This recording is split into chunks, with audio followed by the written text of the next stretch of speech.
This is Oil Ocean Zone, and this is its background.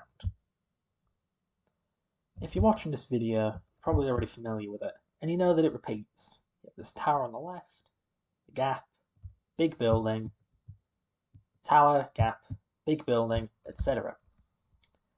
But if you look in a level editor, okay, you have the tower, the gap, and the big building, and to the right you have what?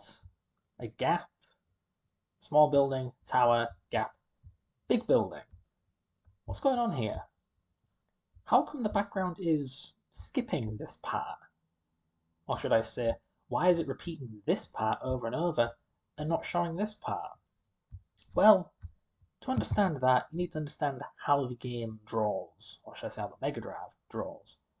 Now don't worry, this isn't some parallel dimensions level stuff. I don't have that level of editing skill or patience to edit a video like that. So instead I'll just show you this live in real time. So, here's Chemical Plant. You know its background, probably. And this is the Mega Drive's Plane B. It's the layer in the Mega Drive's rendering system, shall we say, that contains the background. You might be thinking it looks kind of funny. Why is the sky underneath the ground part? Why is the bottom part above the top part? Well, that's because that's how the game draws. You see, as you move down, the background is loaded, shall we say. And as I go up, the background is loaded. Essentially, the background is being streamed to plane B because plane B is only 512 by 256 pixels, much, much smaller than the background itself. So, when you move up or down, or left or right, the background is loaded into plane B to make it appear bigger than it really is. So, okay then, isn't that what Oil Ocean Zone should be doing? Well, if you take a look at Oil Ocean Zone, you'll see that that's actually not the case. Let me just get the... There we go. Now it's all loaded for you. You can see here, tower, gap, big building. This is exactly what repeats over and over again. It's the entirety of plane B. Well then, what if I just go to the right? Shouldn't plane B load the next building? No, it never does. The level's background never gets loaded as you move left and right. It always stays the original, the same one. Not the original, sorry. It always stays the same one part. But it's not like the game is incapable of loading more background. I mean, look at this. It's loading vertically, just not horizontally. What is this, a bug? No, this isn't a bug. Speaking as a ROM hacker, speaking as someone who's been looking at this thing's code for 10 years, I can tell you it's deliberate. The code specifically only loads vertically. And it's not like the developers just forgot to load horizontally. No, there is extra like legwork you need to do when you're not loading horizontally, and the code does do that. The developers were aware the level was not loading horizontally, and they just put up with it because they chose the background to not load horizontally. Why? Let me show you. So I have restored background loading to this level. So you can see it in effect. So let me just get rid of the foreground again. Here we go. So here it is.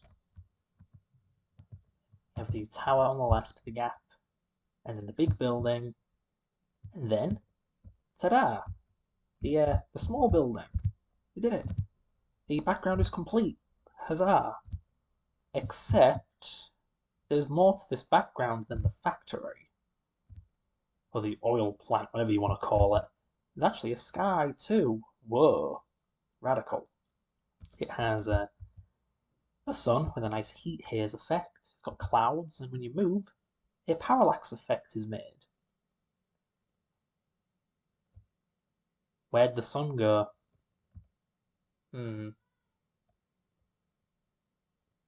There it is. There it isn't. Here, gone.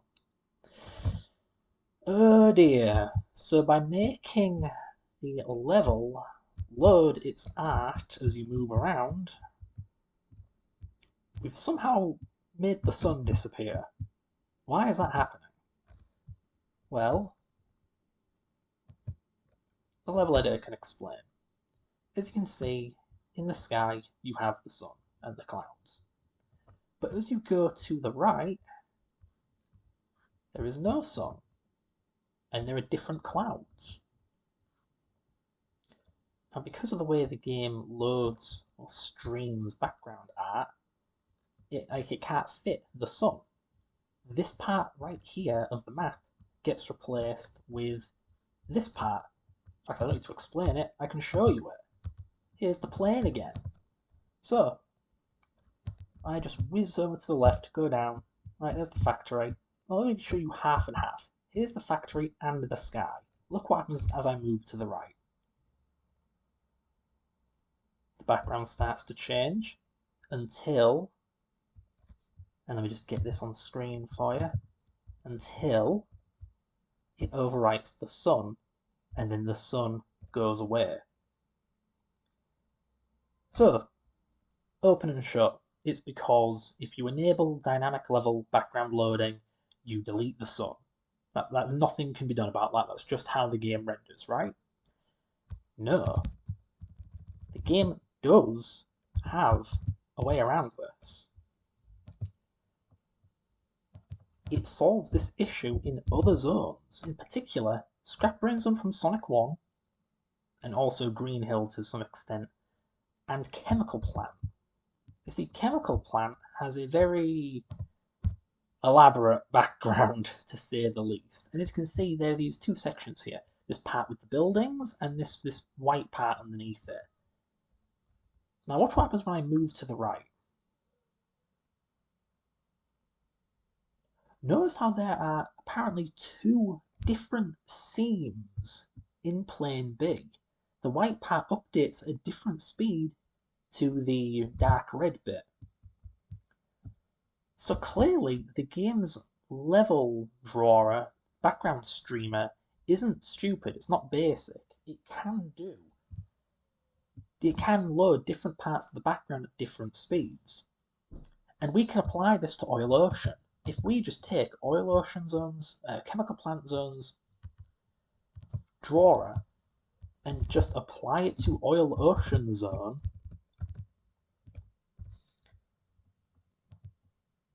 let's just get the foreground out of the way, get this out of the way. Right, if we come down here, tower, gap, big building, and then the small building.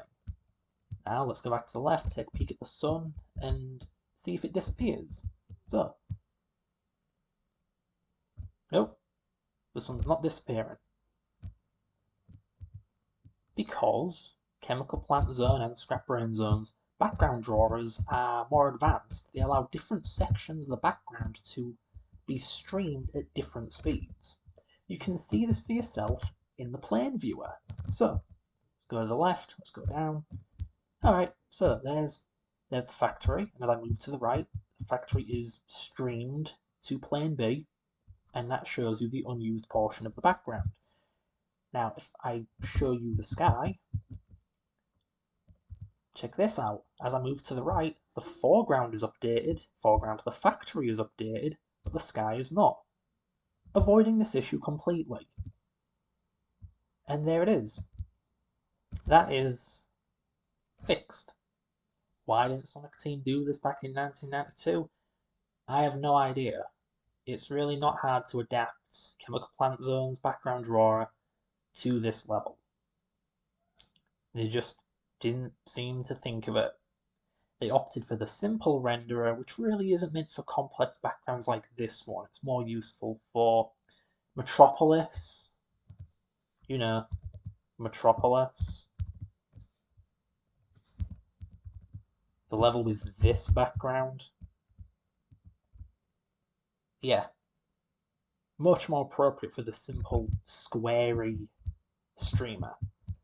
But not so good for an elaborate parallax background like Oil Oceans. And yeah, that's it. Hopefully this has been interesting. If you want to know how to fix this yourself, like instruction how to fix this in your own ROM hack, well, I ain't showing that here, sorry, but what I can say is coming to a disassembly near you.